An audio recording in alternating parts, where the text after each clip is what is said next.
Bonsoir à toutes et à tous, chers téléspectateurs d'Afro Info 243. Merci infiniment pour votre confiance et votre fidélité. Ce soir encore, nous avons à cœur de vous tenir informés, de vous donner les clés pour comprendre et d'éclairer les enjeux qui nous touchent. Encore une preuve de l'effondrement moral au sein des rangs du M23 RDF. 3 nouveaux éléments viennent de se rendre volontairement à nos vaillants FARDC après avoir fui Katasomoa. 1. Motomakala, ancien élément P, 2/PNC Goma 2. Elisha Mupenda 3. Bahati Bienda.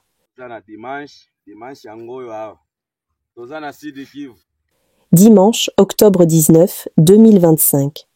Dans le groupement Kilima en territoire de Kalehe, au sud Kivu, le centre stratégique de Bunyakiri reste en sécurité comme jadis, après que les FARDC et les Wazalendo aient étouffé les multiples attaques cette semaine sur plusieurs lignes de front, en l'occurrence dans l'axe Katasomoa et sur d'autres fronts, les attaques qui visaient à descendre sur cette zone stratégique et déloger l'administration du territoire qui reste opérationnelle pour expédier les affaires courantes des zones non encore contrôlées par les militaires rwandais du M23. Les Wazalendo, à côté des FARDC, restent engagés dans la région, bloquant l'avancée terroriste ce dernier temps, n'ayant aucune stratégie de prendre Bunyakiri et le groupement Ziralo, en passant par l'agglomération de Ramba. Bukavu, encore 3 morts dans un incendie à Nyalukemba, ce dimanche 19 octobre.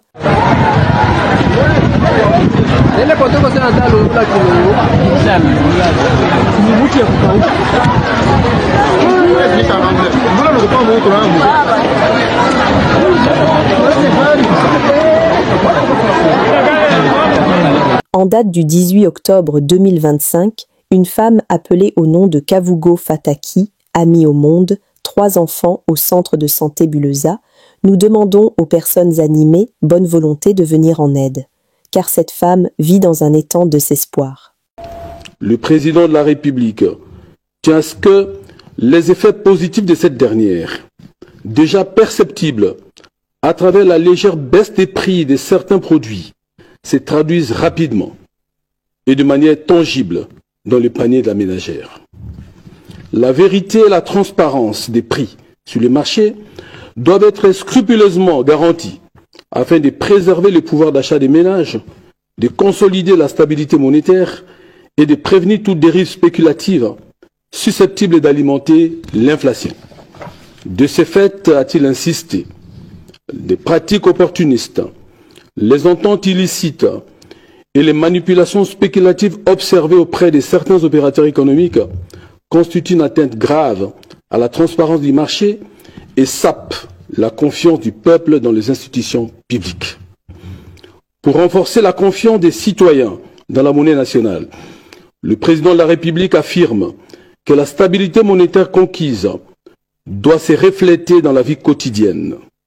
La valorisation du franc congolais doit être vue à la fois comme indicateur de stabilité macroéconomique et comme un moyen d'améliorer le bien-être des populations.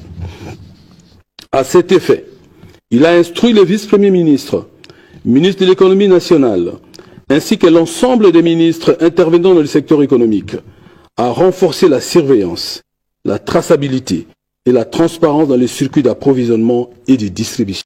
Congolaises et Congolais, chers compatriotes, face à l'évolution de la situation politique en République démocratique du Congo, marquée par la formation d'alliances politiques incongrues et antipatriotiques, ainsi que par la pression de certains responsables politiques et acteurs de la société civile pour l'organisation d'un dialogue national incluant les forces séditieuses, le mouvement politique Le Centre, dirigé par son leader, M. Germain Kambinga Katomba, tient à réaffirmer sa position en faveur de la défense des intérêts de la patrie et à éclairer utilement le peuple congolais afin de le maintenir mobilisé autour du commandant suprême de nos forces de défense et de sécurité, son Excellence Félix-Antoine Tshisekedi Tshilombo, en vue d'une victoire finale et définitive sur l'agresseur.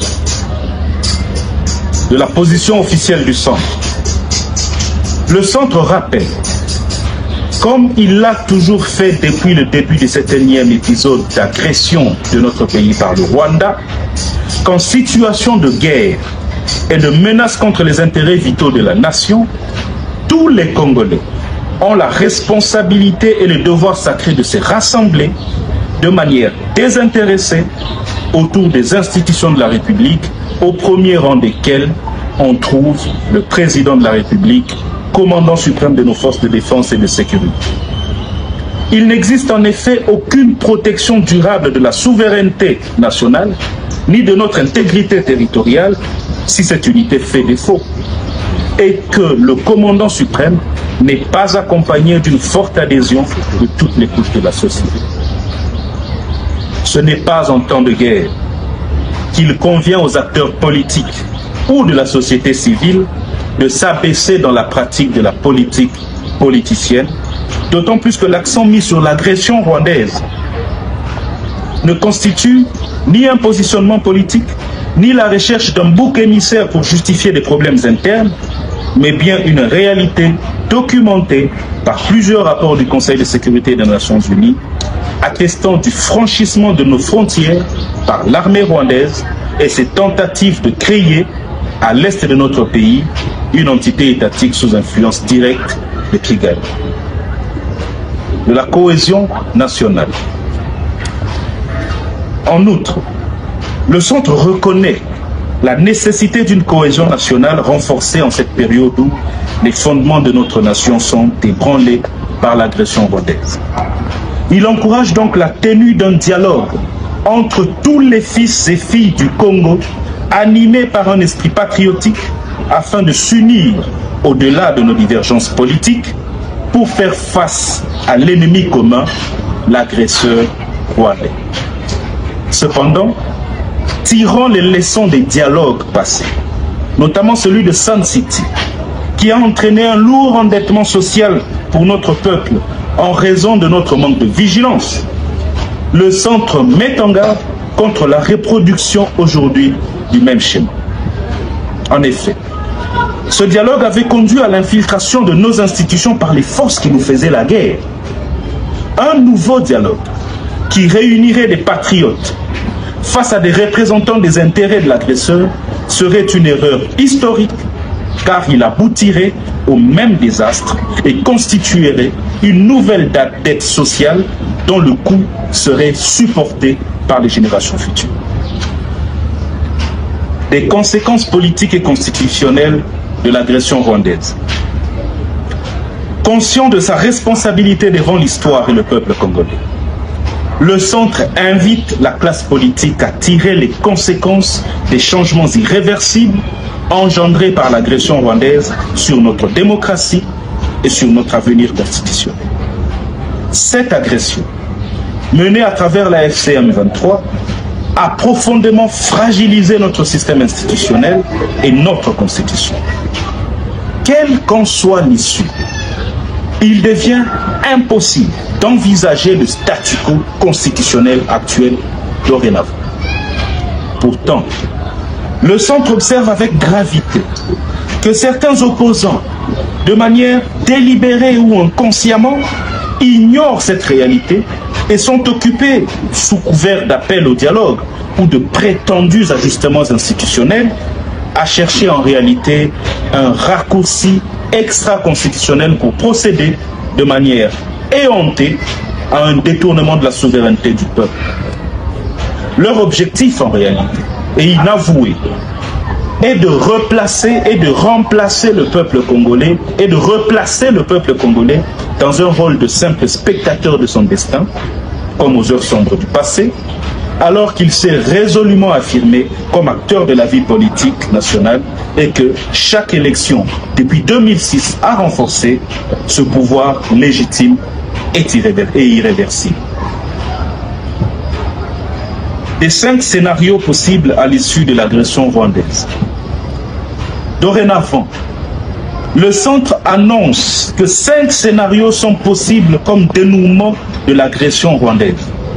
Et qu'au regard de son analyse, une réalité implacable que nul ne devra désormais ignorer se dégage.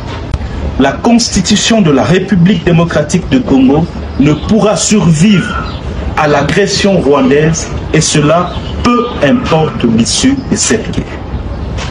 Le premier scénario envisageable, c'est celui de la victoire totale sur l'agresseur. Le scénario auquel le centre souscrit ou que nous privilégions, c'est celui d'une victoire totale sur l'agresseur par les forces armées de la République démocratique du Congo.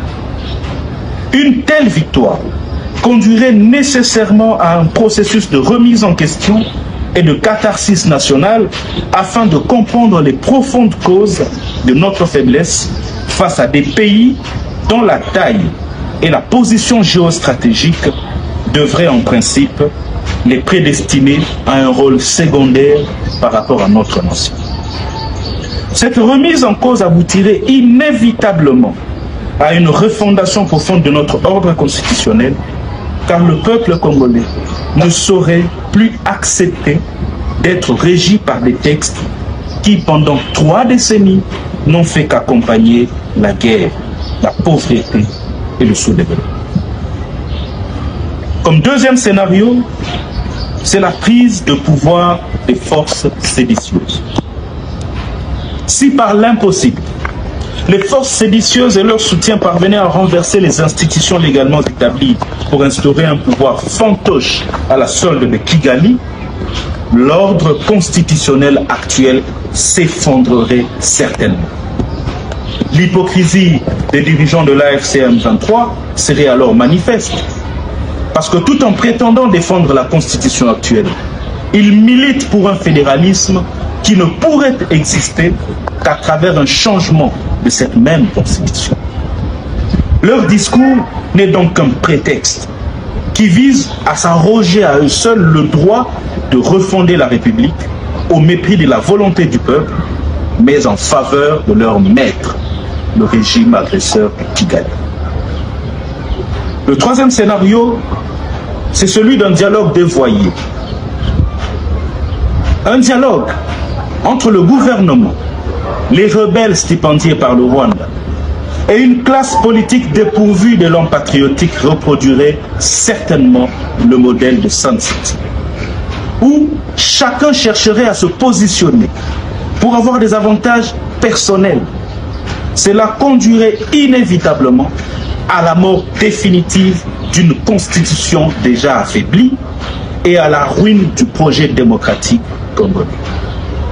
En outre, le centre dénonce avec fermeté certains politiciens qui, au-delà de la promotion d'un tel dialogue, se livrent au chantage électoral en proférant des menaces en cas de non-organisation des élections générales en décembre 2028, alors même qu'ils peinent à mobiliser d'ailleurs le peuple congolais autour de leurs causes obscures et ambiguës.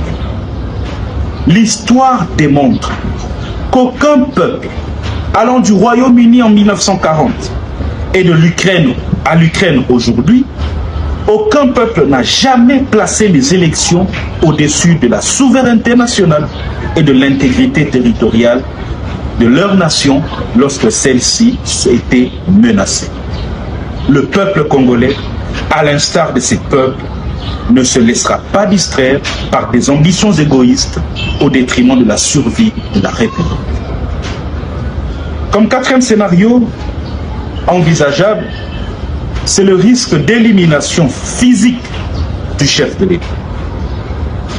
Parce que l'ennemi, face à cette détermination affichée et téméraire du chef de l'État, pourrait tenter de l'éliminer physiquement, comme ce fut le cas avec notre héros national, M. Laurent Désiré Kabila.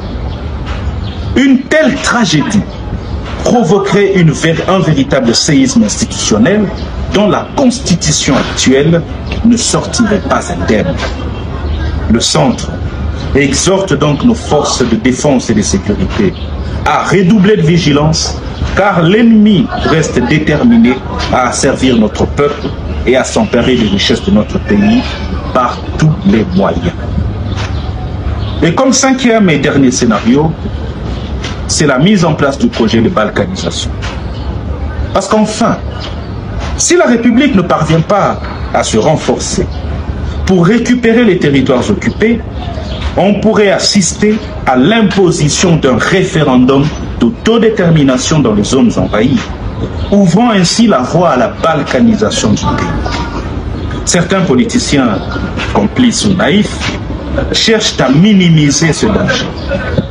Le centre appelle donc le peuple congolais à une vigilance accrue, rappelant que le projet de balkanisation de notre pays, dénoncé dès Patrice Emery Lumumba, demeure à l'agenda de nos agresseurs avec la complicité de certaines puissances étrangères.